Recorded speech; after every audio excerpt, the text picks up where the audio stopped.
Salut tout le monde, c'est le Top Foot. Donc dans cette vidéo on va parler des 30 nominés pour le Ballon d'Or 2016. Voilà. On va aller voir ensemble. Le classement, les joueurs que je vais vous présenter sont mis par ordre alphabétique, tout simplement.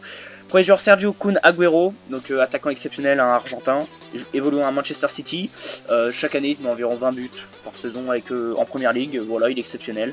Il mérite sa place. Ensuite, Pierre-Emerick Aubameyang, ancien attaquant de l'AS Saint-Etienne en Ligue 1. Il est incroyable Aubameyang, il n'y a rien à dire. Il a la vitesse et la finition. Il surprend tout le monde de chaque année. Il s'améliore, il est de plus en plus décisif avec le Borussia Dortmund. Il a fini je crois meilleur buteur ou peut-être juste derrière Lewandowski, je sais plus. Demi-finaliste de l'Euro 2016 malheureusement pour lui. Et champion d'Europe avec son club le Real Madrid. Il est exceptionnel Gareth Bale, il n'y a rien à dire. Il est tellement complet ce joueur, j'y crois pas. Il est rapide, technique, puissant, physique, il a tout. On rappelle qu'au départ avec Tottenham, il jouait défenseur gauche. Donc le gars de base est défenseur. Il est tellement fort en tant que défenseur qu'il est carrément passé attaquant droit du Real Madrid. Capitaine emblématique de la Squadra Azzurra et de la Juventus, il est exceptionnel même s'il se fait vieux, etc. Il est toujours au top en tant que gardien. Pour moi il a sa place, il est incroyable, c'est l'un des meilleurs gardiens de l'histoire du football. Ronaldo. Oui bon j'en fais peut-être un peu beaucoup mais il est exceptionnel ce joueur. Pour moi il mérite le Ballon d'Or de cette année, la 2016, il le mérite. Vainqueur de la Ligue des Champions, vainqueur de l'Euro. Bon, même si à l'Euro on va dire oui, il mérite pas, il a pas joué la finale. Oui mais sans lui déjà ils atteignent pas la finale. Contre la Hongrie on rappelle son doublé à Lyon. Waouh. Il qualifie son équipe quasiment lui tout seul, il porte le Portugal, il est exceptionnel. Y a rien à dire, il fait partie des deux extraterrestres du football avec Lionel Messi. Il est déjà triple Ballon d'Or, il mérite ce 4ème pour moi, j'espère qu'il va le remporter. International belge, il est également exceptionnel ce Kevin De Bruyne. Comme milieu de terrain il est assez complet, il est plutôt très bon. Bon après, il n'a pas l'étoffe de gagner le Ballon d'Or mais il est assez exceptionnel, il a fait un bon Euro. Paulo Dybala a commencé à Palerme, qui a évolué suite à ça, qui a fait des très bonnes performances pour son jeune âge. C'est un très bon espoir, très bon attaquant de la Juventus de Turin. Bon, il est dans les 30 nominés pour le Ballon d'Or. Ensuite, Diego Godin, défenseur hors pair, avec l'Atlético de Madrid, il tient, soit contre le FC Barcelone en Ligue des Champions, il tient, il fait des performances exceptionnelles, Diego Godin.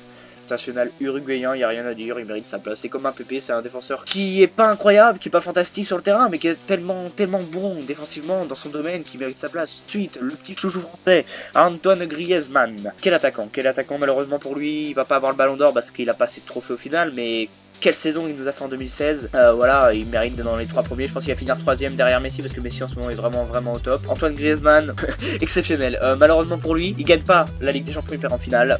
Ça arrive, c'est dommage. C'est au tir au but et il perd l'Euro avec la France. On méritait tellement de gagner cet Euro, malgré que je respecte les Portugais, mais sur la finale il n'y a pas photo quand même. L'équipe de France a dominé tout le match, mais bon, c'est le jeu, c'est le football. Le Portugal est champion d'Europe. Paul Griezmann finit quand même meilleur buteur de l'Euro, c'est déjà ça de gagner. Mais bon voilà, il a pas de chance, il passe à chaque fois de peu à gagner des trophées. Attaquant très complet, assez exceptionnel, international argentin. Bon, il a fini meilleur buteur avec Naples, fin de saison 2015-2016. Il a été transféré 90 millions d'euros si je me trompe pas à la Juve, très gros transfert pour ce qui il est bon mais 90 millions quand même, il est excellent quand même, c'est vrai que c'est un attaquant hors pair, très complet, toujours décisif, il a fait des bons matchs là avec la Juve, il commence à se lancer, il mérite sa place. Zlatan Ibrahimovic, lui c'est un personnage mais bon, en termes de talent footballistique il n'y a rien à dire Bon après s'il serait noté par prétention il serait aussi dans le top 30, même dans le top 1 tout simplement. Et voilà, c'est l'un des joueurs les plus prétentieux que j'ai jamais vu, mais bon il est assez exceptionnel, c'est dommage qu'il soit suédois. Pas pour les Suédois, mais pour sa carrière personnelle, parce que quand tu joues avec la Suède, t'as moins de chances de gagner des titres internationaux. Mais il est exceptionnel, même à son âge, il se fait un peu vieux, mais bon, avec la fin de saison qu'il a fait avec le PSG, là ce début de saison en 3 matchs, il met 4 buts avec Manchester. Même si c'est il est un peu moyen, mais bon, il est exceptionnel pour moi, c'est le seul joueur qui sort des gestes acrobatiques venus de nulle part, il est incroyable. Andrés Iniesta, double champion d'Europe avec l'Espagne, champion du monde en 2010, exceptionnel, ce joueur exceptionnel. Il tient le Barça lui tout seul, parce que Lionel Messi, sans des joueurs comme lui, il n'y a pas de ballon, Messi, il peut moins être décisif s'il n'avait pas Andrés Iniesta derrière lui par exemple. Il aurait mérité un Ballon d'Or pour moi en 2010 parce qu'il est champion du monde, il fait une saison incroyable, soit lui soit Xavi, mais pas Messi, je suis désolé, pas Messi, mais bon, il est très bon milieu de terrain, il a fait une belle saison, il a finaliste avec l'Atlético de Madrid, avec l'Espagne il était assez satisfaisant, c'est un bon joueur, il a beaucoup de potentiel, c'est un très bon joueur, milieu de terrain allemand hors pair, vainqueur également de la Ligue des Champions avec le Real Madrid, il n'y a rien à dire, il est incroyable, Toni Kroos, il est incroyable, voilà, il a encore la passe, le geste juste, il est très bon, demi-finale avec l'Allemagne, rien à dire. Alors lui j'aime beaucoup, international polonais, tellement décisif ce joueur, il est super fort, meilleur buteur de Bundesliga je crois, avec le Bayern, il est trop fort. La Pologne certes il a pas fait un Euro fantastique, il a mis qu'un but, Bah, un attaquant, faut savoir que c'est pas toujours marqué, le plus important c'est de faire jouer son équipe par moment, et lui c'est ce qu'il a fait avec la Pologne. Hugo Lloris, le gardien de l'équipe de France, ça fait plaisir quand même pour lui qu'il soit dans les 30 nominés. Très bon gardien à l'Euro, il a été très fort, très fort. Malheureusement pour nous il se blesse un moment lors de la finale sur le coup franc de Guerrero, qui fait qu'il n'est pas à 100% de ses possibilités pour arrêter cette frappe DDR. Mais bon, c'est un très bon gardien. Riyad Mahrez, alors lui c'est une surprise et un joueur tellement fort, sincèrement. Il y a quelques années il était inconnu, il jouait au Havre. Bon, inconnu, c'est pas inconnu non plus, le Havre c'était en Ligue 2 je crois, mais ou national je sais plus, mais c'est un joueur qui a explosé avec Leicester, champion d'Angleterre, il a été exceptionnel, meilleur joueur de première ligue, y a rien à dire, il mérite ça. Quintuple ballon d'or, alors lui c'est du jamais vu, c'est un extraterrestre, conduite de balle exceptionnelle, y a rien à dire, il est incroyable. Cette année je pense qu'il va finir un poil derrière Ronaldo, mais c'est vrai que ces derniers temps, pour tous les fans de Ronaldo, on va dire, il enquiquine un peu Cristiano Ronaldo avec des super performances, avec un triplé je crois, il contre le Manchester City carrément, Manchester City quoi, le gars qui se gêne pas, il est exceptionnel, Lionel Messi il est exceptionnel, quintuple ballon d'or, il n'y a rien à dire. Bon, même s'il y en a un pour moi en 2010, il ne le mérite pas. Mais bon, avec Ronaldo, c'est les deux meilleurs joueurs de l'histoire du football. Peut-être vous pouvez mettre des Pelé, des Maradona, des choses comme ça avec. Mais c'est vrai qu'il est exceptionnel. Après, moi, je vois jouer Messi, Ronaldo. Je vois pas jouer des joueurs comme Di Stefano qui ont gagné 3 ballons d'or à l'époque. Mais qu'est-ce qu'il est fort, Lionel Messi. Je crois, vainqueur également de la Ligue des Champions avec le Real Madrid. Ils étaient très forts à l'Euro. Ils ont quand même battu l'Espagne. Ils perdent en 8ème de finale, malheureusement, contre les Portugais. Il est un exceptionnel. Il se plaint beaucoup auprès des arbitres. Mais quel joueur. C'est incroyable. Il est toujours au bon endroit. Finition exceptionnelle. C'est un milieu de terrain. Enfin, on sait pas trop où il joue en fait. Il joue au milieu, en attaque, mais il est assez exceptionnel comme joueur international allemand. Il a été vainqueur de la Coupe du Monde 2014. Qu'est-ce qui m'a choqué? On se rappelle la Coupe du Monde 2014 contre la France. Il te sort un arrêt face à Karim Benzema. J'ai jamais vu ça. J'ai jamais vu ça. Un arrêt comme ça, c'est waouh. Incroyable, au tir au but contre l'Italie en quart finale de l'Euro, il a encore été au top. Il est toujours au top, pour moi c'est encore le meilleur gardien du monde. Neymar Junior, quel attaquant brésilien, vainqueur des Jeux Olympiques cette année d'ailleurs avec le Brésil. Il est exceptionnel pour moi, il est encore jeune. Il a été dans les 3 pour le Ballon d'Or 2015. Je pense que dans les 4 prochaines années, s'il continue à progresser comme il le fait, ce sera quelque chose ce joueur. Je pense qu'il va en gagner des Ballons d'Or. C'est un futur Ballon d'Or, Neymar, c'est obligé, il est exceptionnel, il n'y a rien à dire. Il est dans les 30 nominés pour le Ballon d'Or, mais pour moi c'est mérité. Pour moi c'est mérité quand on voit la saison qu'il fait. Avec l'équipe de France, il s'impose comme un élément juste. Ça a été le meilleur joueur de l'Euro dans les phases de groupe. Je dis bien dans les phases de groupe, les 3 premiers matchs de l'Euro. Il est exceptionnel contre la Roumanie, etc. Les buts qu'il met avec West Ham. Après, il y en a qui disent oui, il a pas sa place parce que West Ham c'est pas un club, comment dire, un très grand club, parce qu'on dit oui, pour être dans les 30 meilleurs, faut jouer dans des gros clubs. Je suis désolé, je vais te donner un exemple bête. Par exemple, tu peux jouer à Châteauroux.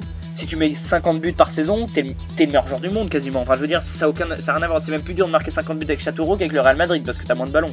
C'est plus difficile. Après, on va dire oui, le championnat est moins relevé, mais c'est quand même plus difficile. Pour moi, c'est mon avis. Dimitri Payet, certes, c'est pas un gros club. West Ham, c'est un bon club de première ligue. Mais qu'est-ce qu'il est fort! Il tient West Ham à lui tout seul. C'est le meilleur tireur de coup franc d'Europe. Celui qui en met le plus au fond. Devant Ronaldo et devant Lionel Messi. Dernièrement, il a mis un but exceptionnel où il dribble 8 joueurs. Alors lui, parce qu'il a souvent eu des coups de colère, des gestes un peu déplacés sur le terrain. Mais c'est vrai que cette année en 2016, il a été exceptionnel. Le vainqueur de la Ligue des Champions, vainqueur de la Coupe d'Europe. Il s'arrête jamais, hein. Il est incroyable défensivement, il fait le taf, très solide. Enfin, Paul Pogba, souvent critiqué. Très fort pour moi, c'est le deuxième meilleur milieu de terrain du monde. Iniesta est encore au-dessus parce que c'est Andrés Iniesta, il n'y a rien à dire. Voilà, lui il est vainqueur du Coupe du Monde, je crois, des moins de 20 ans, je sais pas quoi. Il est exceptionnel. Il est exceptionnel, Paul Pogba. Je dis beaucoup de mots exceptionnels dans ce vidéo, mais en même temps on parle de 30 joueurs incroyables dans l'ensemble, hein. Y a rien à dire, c'est des joueurs que tu te dis mais c'est un joueur chez ce niveau, mais c'est incroyable. Il est beaucoup critiqué en France parce que soi-disant il marque pas assez. Pour moi c'est pas son rôle c'est de faire jouer une équipe, c'est de récupérer des ballons ou les distiller. C'est son rôle quand il marque, tant mieux pour lui. De toute façon, parce que Pogba quand il marque un but, dans les journaux c'est waouh, Pogba exceptionnel machin, y a rien à dire. Quand il marque pas, même s'il fait un très bon match, on va le critiquer, ça me rend fou, mais ça c'est en France, on est comme ça les Français, ça m'énerve un peu. Il est assez exceptionnel Paul Pogba, voilà. Après 120 millions d'euros c'est trop, pour un milieu de terrain, même pour un joueur c'est trop, 120 millions d'euros, mais qu'est-ce qu'il est bon en même temps, le mec il est technique, physique, il a tout pour devenir futur Ballon d'Or également, il est largement dans les 30 nominés, y a rien à dire. Rui Patricio, donc ouais, bah tant mieux pour lui, sur les 30 nominés, c'est vrai c'est un bon gardien dans l'ensemble, c'est un très bon gardien à l'Euro, ça est un gardien excellent à la finale. Bon, il m'a rendu fou, la partie qui sort face à Griezmann. Qu'est-ce qu'il nous sort comme parade comme ça. Ça se voit que là il avait envie de faire gagner son pays et tant mieux pour lui. Le fait qu'il soit je pense dans les 30 nominés, c'est le fait qu'il ait gagné quand même le championnat avec le Sporting et la Coupe d'Europe avec le Portugal. Tant mieux pour lui qu'il soit dans les 30 meilleurs joueurs. Ramos, capitaine emblématique du Real Madrid, vainqueur je crois 2008-2012 de la Coupe d'Europe avec l'Espagne, vainqueur de la Coupe du Monde 2010 avec l'Espagne également, il est exceptionnel, voilà, il est aussi décisif offensivement que défensivement parce qu'il marque pas mal. Luis Suarez, quelle saison il nous a fait en 2016, il est largement dans les 30 nominés pour le Ballon d'Or, il pourrait même être dans les 10 meilleurs je pense. Alors oui, c'est une belle histoire aussi, c'est comme Riyad Mahrez, hein, il vient de nulle part on dirait, mais au final il gagne l'un des championnats les plus relevés du monde avec des très beaux buts, je crois qu'il a marqué beaucoup, je crois qu'il finit deuxième meilleur buteur derrière Harry Kane, pour que des joueurs comme ça arrivent au top du top quoi. Ça veut dire que tu peux partir de rien quoi, parce qu'il est inconnu et aujourd'hui il fait partie des 30 meilleurs joueurs du monde, je trouve que c'est une belle leçon, avec détermination et travail on peut devenir quelqu'un. Quel milieu de terrain, il gagne il fait le taf au Bayern Munich, rien à dire, il est dans les 30 meilleurs. Ensuite, alors j'ai considéré qu'il y avait des absents pour moi, après il y en a qui sont critiquables, d'autres non, enfin pour moi il y en a un qui est pas critiquable, c'est Karim Benzema. Après je sais que les Français, il y en a beaucoup qui l'aiment pas beaucoup, d'ailleurs je comprends pas pourquoi. En plus, pour l'affaire par exemple, pour revenir sur l'affaire de la sextape, il a été innocenté, il a même été indemnisé de 44 000 €. Donc je pense que voilà, ça va faire taire plus d'un. Et Benzema il est exceptionnel, pourquoi il est pas dans les 30 nominés? Ça je comprends pas, il est vainqueur de la Ligue des Champions, certes il a pas joué avec la France parce qu'on le sélectionne pas, c'est tout, voilà, il y a un phénomène qui veut que Benzema ne joue plus. Je pense que l'équipe de France est très forte, très forte actuellement, mais avec Benzema on serait juste excellent, et la Coupe du Monde 2018 elle serait déjà à nous, je comprends pas.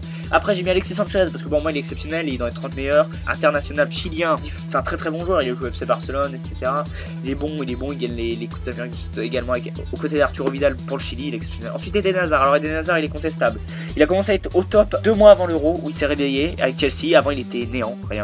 Ouais, c'est bon qu'on puisse dire, il jouait quasiment pas. Et maintenant il s'est réveillé à l'Euro, il a été très bon, ça a été le meilleur Belge, pour moi meilleur que De Bruyne à l'Euro. Il a fait un match splendide contre la Hongrie, il est exceptionnel ce joueur. Là il est encore au top en ce moment, il marque contre Manchester United un but magnifique, il fait une super partie. Eden Hazard, il n'y a rien à dire, il est au top. Ensuite Mesut Özil, champion du monde 2014, il est très fort, meilleur passeur de Barclays Premier League si je me trompe pas en 2015-2016, juste pour ça il mérite dans les 30. Quand tu lâches autant de passes décisives, quand tu es autant décisif pour ton équipe, il n'y a rien à dire. Voilà, pour moi il aurait dû avoir au moins un gunner, soit Alexis Sanchez, soit Mesut Özil, mais qu'est-ce qu'ils sont forts ces deux joueurs, il n'y a rien à dire. Donc c'est vrai que pour moi ce serait mérité de le mettre aussi. Après c'est tout ça d'ensemble sauf Benzema pour moi, après vous pouvez également le contester. Injustifié, donc j'ai mis Paulo Dybala parce que c'est un très bon joueur, il a de l'avenir, mais pas assez pour moi, il ne pas sa place dans les 30 joueurs. Dans les 30 joueurs susceptibles de gagner le Ballon d'Or, c'est quand même assez énorme d'être dans ces joueurs-là. Après Hugo Lloris, pourquoi? Parce que pour moi, malheureusement, il n'y a pas de trophée comparé à Rui Patricio. Il est très bon, mais pour moi, de là de le mettre dans les 30 meilleurs joueurs du monde pour le Ballon d'Or, non. Non, moi désolé, Hugo Lloris, même si j'adore ce joueur, non, il n'a pas sa place. Rui Patricio, alors, pour moi, il n'a pas sa place dans les 30 nominés. Après, c'est peut-être le plus justifié des injustifiés, justement, parce qu'il est quand même vainqueur avec le Sporting du championnat portugais de la Liga NOS et vainqueur de la Coupe d'Europe avec le Portugal. Donc c'est vrai que ça commence à faire des trophées, donc il mérite, je pense, quand même un peu sa place, mais moins qu'un Benzema déjà. Ok, très bon milieu de terrain, je l'ai dit, hein, mais pour moi, non. Il n'est pas susceptible de pouvoir gagner un Ballon d'Or. Il n'est pas dans les 30 meilleurs joueurs du monde. C'est un très bon joueur, mais non. Après le donc j'ai fait des petits classements comme ça, ouais, parce que j'aime bien, voilà. Top par nation, premier Argentine et France. L'Argentine avec 4 joueurs, Paulo Dybala, Gonzalo Higuaín, Lionel Messi et Sergio Kun Agüero. La France, ça fait plaisir, on est égalité avec l'Argentine, donc on est quand même pas mal représenté. Paul Pogba, Antoine Griezmann, Dimitri Payet et Hugo Lloris. L'Allemagne, égalité avec l'Espagne et le Portugal, sont donc 3e. L'Allemagne, Toni Kroos, Manuel Neuer et Thomas Müller. L'Espagne, Koke, Andrés Iniesta et Sergio Ramos. Et le Portugal, Pepe, Rui Patricio et Cristiano Ronaldo. 6e Uruguay avec 2 joueurs, Diego Godin et Luis Suarez. Après on a 7e beaucoup de nations, l'Algérie avec Riyad Mahrez, l'Angleterre avec Jamie Vardy, la Belgique pour Kevin De Bruyne, Brésil, Neymar, Chili c'est Arturo Vidal, Croatie, Luka Modric, Gabon, Pierre-Emerick Aubameyang, Italie, Gianluigi Buffon, Pays de Galles, Gareth Bale, Pologne, Robert Lewandowski et enfin la Suède pour Zlatan Ibrahimovic. Par club, le Real Madrid qui est donc le club le plus représenté avec 6 joueurs, Pepe, Sergio Ramos, Luka Modric, Toni Kroos, Cristiano Ronaldo et Gareth Bale. Et pour moi il en manquait un Karim Benzema, mais c'est mon avis. Le deuxième FC Barcelone et le Bayern Munich. Alors Barcelone avec la BBC, la MSN, pas la BBC non, avec Luis Suarez, Lionel Messi et Neymar et Andrés Iniesta. En plus ça fait 4. Bayern Munich, Thomas Müller, Manuel Neuer, Arturo Vidal et Robert Lewandowski. Après on a 4ème égalité, Juventus et Atlético. Juventus avec Dybala, Higuaín et Gianluigi Buffon.